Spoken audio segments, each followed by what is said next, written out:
No, comments will be limited to 3 minutes. You waited all day. We appreciate it. I waited 8.5 hours. We do appreciate it. Because I love you guys and I'm fighting for your freedom.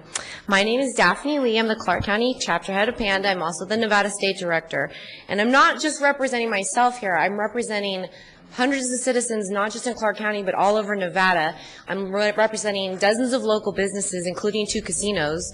We have endorsements from businesses. We have endorsements from casinos. People are worried about this, and I listened to Chris G. say today, justice delayed is justice denied, and those were beautiful words. And I saw today in my hours sitting here, you guys stand up for medicinal marijuana, which is still federally illegal, and you guys are taking the stand. And so I'm left here confused why we are not bringing my resolution to the agenda when it's already been passed by the City Council, 5-2. And what we are only doing is reaffirming the rights of due process for the citizens of this county and asking our police department to not assist in a federal agent coming in and taking someone without rights to due process. I don't understand why I'm being ignored on this. It's serious. But I mean, really, you know, I'm here fighting for you guys too, and my children and our future. The National Defense Authorization Act that was passed December 31st, 2011, enacted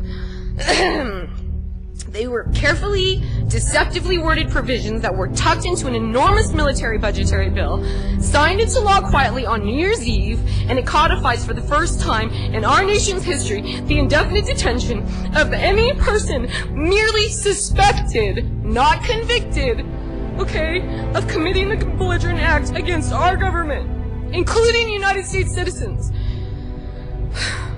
Far from any battlefield. Senator Graham said on the floor when he was arguing for these provisions that he now believes the United States is now part of the battlefield and the laws of war should apply here in our country because we are fighting an endless, nameless war on terror. Now, I'm going to tell you, the laws of war do not and cannot coexist with our Bill of Rights. It's not possible.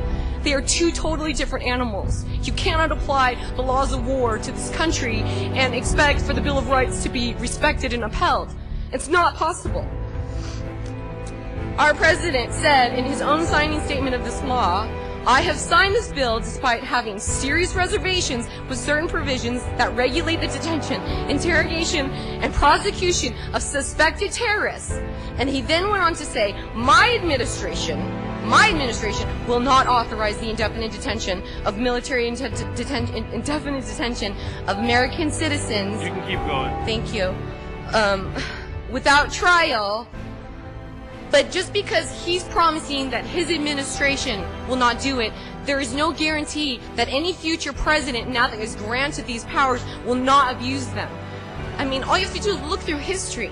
When you grant this kind of a power to the executive branch, which was never supposed to happen this way, we're all scared, okay, terrorism. Now we're like giving up all of our rights.